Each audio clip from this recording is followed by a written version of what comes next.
అనుదినమన్న శ్రోతలకు మన ప్రభువును రక్షకుడై ఉన్న యేసుక్రీస్తు యొక్క సరిసాటి లేని మహా గొప్ప పరిశుద్ధమైన నామమునందు శుభములు. నేడు 2025 సంవత్సరము మార్చి మాసము 17వ తారీఖు సోమవారం నాటి ధ్యానాంశము దెయ్యములను వెళ్ళగొట్టుడి. లూకాసు వార్త 10వ అధ్యాయము 19వ వచనమందు, ఇదిగో పాములను తేళ్లను త్రొక్కుటకును శత్రు బలమంతటి మీదను మీకు అధికారము అనుగ్రహించి ఉన్నాను, ఏదియు మీకెంత మాత్రమును హాని చెయ్యదు. ప్రభు మనుషుని కలుగుచేయుటకు ముందుగా కోట్ల కొలది దేవదూతలను సృష్టించెను. వారి యందు ఒక జట్టు వారిని తనకు ఆరాధన చేయుటకును పాటలను పాడి స్తుతించుటకును ఏర్పరచుకునేను. అయితే దేవుని దూతల యొక్క సమూహమునందు 3వ వంతు గుంపు వారు మనసునందు గర్వించి అతిశయించినందున క్రిందకు పడద్రోయబడిరి. వారు దుష్టులైన దూతలుగా మారి భూమి అంతటా చెదరి పడిపోయిరి.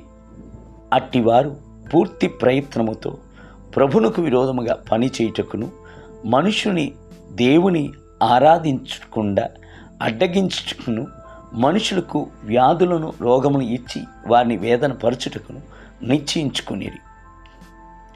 నేడును అనేక వ్యాధులు మందులకు కుదర్చబడటలేదు.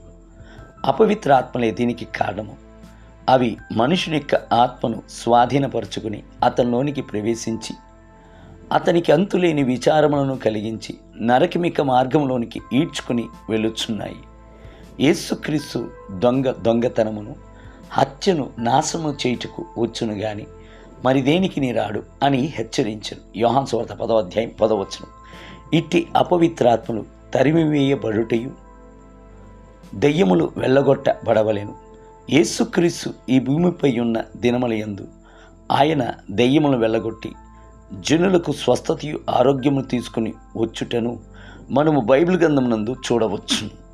మార్క్సు వార్త 1వ అధ్యాయమును చదివి చూడుడి. అక్కడ ప్రార్థన మందిరమునందు అపవిత్రాత్మ పట్టిన మనుషుడు ఒకడుండేను.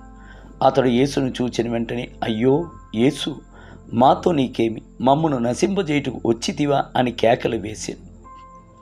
యేసును చూచిన వెంటనే అపవిత్ర ఆత్మ విలపించుచు అతన్ని విలవిల్లాడించాను.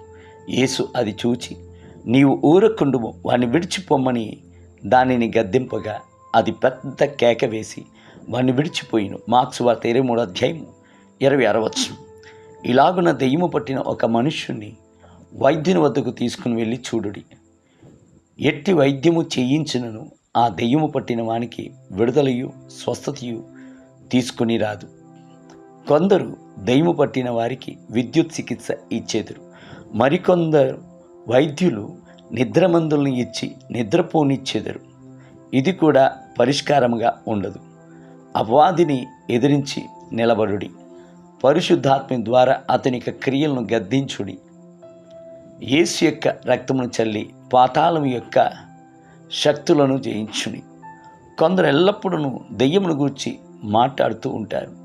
సాతాను నా ఇంటి చుట్టూతా గర్జించుచున్న సింహములే ఎవరిని మృంగుదునా అని అవకాశం వెతుకుచూ తిరుగుచున్నాడని చెప్పుచున్నారు. సంసోనుపై పరిశుద్ధాత్ముడు దిగి వచ్చినప్పుడు అతడు ఒక గొర్రె పిల్లను చీల్చివేసినట్లుగా చీల్చివేశాను. అట్టి పరిశుద్ధాత్ముడు మీ యందు నివసించు చేత సాతానును వెళ్ళగొట్టుడి, జయమును పొందుడి. నేటి ధ్యానమునకై నీవు సింహములను నాగుపాములను త్రొక్కెదు, కొదమ సింహములను భుజంగములను అనగదొక్కెదు. 91 కీర్తన 13వ వచనం. నేటి వేద పఠనము ఉదయం ద్వితీయోపదేశ కాండము 30 మరియు 31 అధ్యాయములు, సాయంత్రం మార్క్సు వార్త 15వ అధ్యాయం 1 మొదలుకొని 25 వచనం. ప్రభు మిమ్ములను దీవించునుగాక. ఆమేన్.